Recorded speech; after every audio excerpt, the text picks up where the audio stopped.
All right, everybody, welcome back for another deep dive. Yeah, excited to be here. Me too.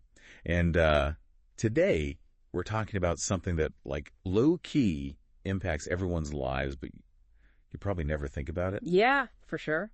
We're going deep on stainless steel plate manufacturing. Ooh. Which sounds like... This is very niche. Yeah, super niche, right? Yeah. But like I said, it's in, like, everything. Absolutely. So by the end of this, you're going to know exactly what to look for when you need to pick a manufacturer for, like, whatever project. Because you might. You might. You never know. You never know. Yeah. Like I said, it's in everything from, like, skin scrapers, obviously cars. Of course. Even the equipment they use to make, like, processed foods. Oh, wow. Which is kind of wild when you think about it. Yeah, I never thought about that. So our jumping off point for all this is an episode from the podcast Material Matters. Oh, okay, cool. We pulled out all the juicy bits so you don't have to listen to the whole thing. Awesome. And, like, right off the bat, they made a point about quality, which, like, duh. Yeah, of course. But how do you, like, actually know you're getting good stainless steel?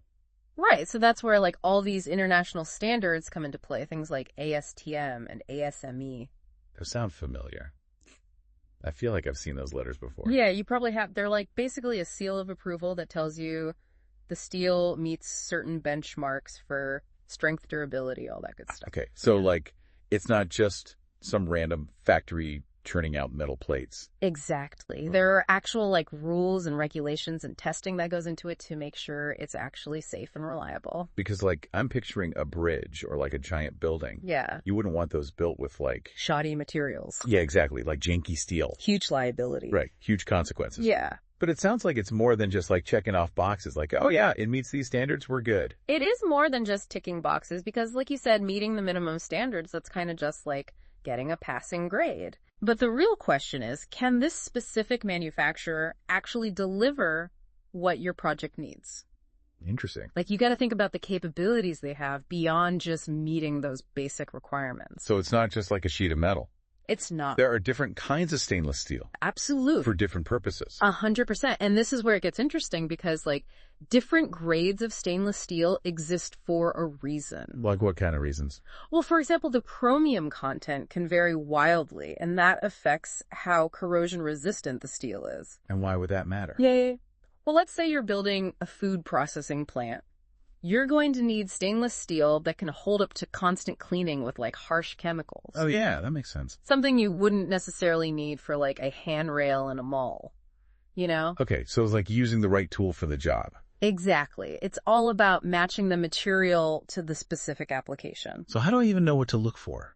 Right. That's where the manufacturer's expertise comes into play, because you need to really, like, dig deeper, ask specific questions about what they can do. Like what kind of questions? Well, can they customize orders for you? Okay. Can they cut the steel to, like, precise dimensions? Interesting. Do they offer any specialized finishes? So it's almost like finding a tailor who's going to make a suit specifically for your body. Yeah, exactly. Rather than just buying something off the rack. That's a great analogy. And then on top of all that, you got to think about the whole logistics side of things. Oh, yeah, for sure. Like getting those giant sheets of metal to where they need to be. And on time. On time. Because time is money in these situations. Yeah, I can imagine delays get really expensive. For sure. So you want a manufacturer with a good track record in logistics. So you want them to be reliable and actually deliver on time. 100%. So we've covered, like, quality, making sure the manufacturer can do what you need, and then the whole logistics piece that's kind of a lot. Yeah. It can feel overwhelming, for sure. So any advice on, like, how to actually choose a manufacturer? So the key is to think strategically.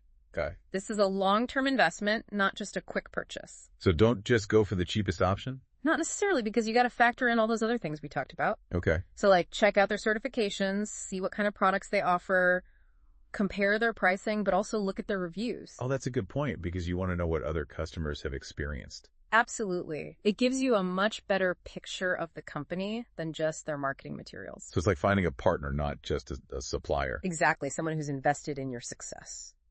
Wow, this is super helpful. I feel like I have a much better idea of what to look for now. I'm glad. But before we wrap up, is there, like, one final thought you want to leave people with? Yeah, I think the big question to ask yourself is, how important is price to you compared to those other factors? Like customer service or having a really specific type of steel? Exactly, because sometimes you might have to compromise on one thing to get another. That's a good point. So figure out what your priorities are, and then you can make a smart decision. Awesome. Well, that about wraps it up for this deep dive, everybody. Thanks for having me. Of course, thanks for all the insights, and to all our listeners out there. Happy building. Yes. Good luck with your projects. We'll see you next time for another deep dive. See you then. Bye. Bye.